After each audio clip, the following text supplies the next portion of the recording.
I couldn't have been more happy for them. I mean, I think we saw like what they were able to accomplish on the field, and us as a team were, and just to see guys that you grind with every day be able to go live out their dreams, and there's no better feeling than that. Wes? What's sort of your rapport now with Joe Milton III? Have y'all been able to get on the same page? I know he probably hadn't had as many reps maybe during the practice during the season, but getting all the 1 reps now, how's that relationship working? Me and him have always had a great relationship. From when I first got here, he's one of the guys that kind of helped me get more involved, and with him stepping up and being the guy this game, me and him have taken reps, and I'm confident. I think we're both confident in one another. We've already got a great rapport, and we're just going to continue to build on it. We've got a good opportunity here to go showcase that. Well, Adam and then Brent. I think you've already acknowledged this before, but are you for certain coming back next season? And if so, what do you think your role will be? Yeah, without a doubt, I'll be coming back next year. And as far as a role, I just be the best teammate I could be, continue to grind and work and do what I can to help win games, and ultimately just set more team goals than I do personal, and go out there and just have success. Right. Where are you physically? I'm sure the time off was good for you. Where do you feel like you're back 100%, or where you were pre-South Carolina injury, or where are you right now physically? I mean, having the time off, I got time to get my my legs back under me, and a lot of things heal up, and I'm feeling good and confident going into this next game to be able to play at a high level. Eric?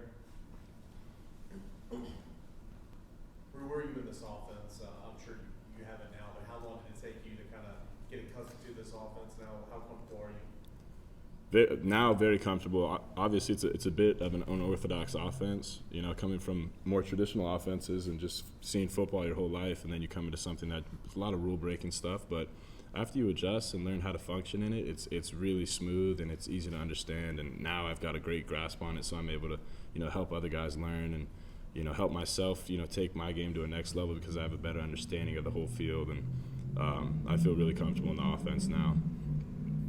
Bru, how do you feel like the season went for you? You had a couple big games, you second leading receiver on the team, and how are you viewing this bowl game? Is it more sort of a chance to get a head start on next season with you coming back, or kind of what's your thoughts on that game? I mean, as far as this season, I felt like this season was just it was super fun more than anything. Like we had a blast every game we went out there. We played in so many big games, and to go have success the way we did, that was awesome. And then the bowl game, I see it as an opportunity and a blessing to go play in an awesome area in a big bowl game, a New Year's Six game, and to just go have fun more than anything. It's not really about showcasing next year or anything like that in my eyes. More so just a chance to go have fun, play football, play against a really good team too. Just compete. Right. Obviously, when guys were out, you stepped up. You go back to the LSU game, Alabama games, when Cedric and guys were out. With those guys moving on, not just for this game, but moving forward, Adam asked you about your role. Where are you as a leader? Do you feel like, as an older guy, you've got to kind of take control of that room? Is that something you're comfortable with? Have you thought about that at all? No, absolutely. I think by nature I'm a leader, but I'm a guy that likes to lead by example.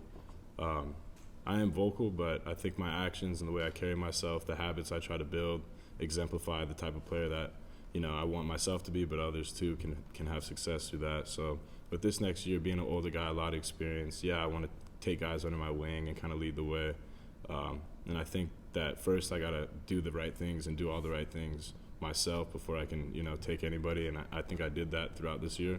So it would be my next step to be a leader and take control of the room, like you said. Take a few more. Eric, we'll go to you, and then we'll go to Wes. Where you mentioned that Clemson's a good team. What makes Clemson, specifically the defense, Right.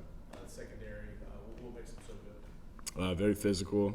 They play fast. They play aggressive, super well coached. They disguise coverage as well. They move well. They play sideline to sideline. They're going to scramble to the ball, and they're going to compete. I'm excited to just go out and play a team that we wouldn't normally get to play, something like that. But it's a good team, and you can tell on film it's going to be competitive. They've got guys down, we do too, but I still think the products on the field will be super competitive. It'll be a fun game. Wes? Bru, how long do you think it took y'all as a team to sort of get over what happened in South Carolina? Obviously, the next week you went out there and played well against Vanderbilt and won, but with everything that was sort of lost in that game, Yeah. you know, how much time did y'all need to really sort of, you know, flip the switch and move on?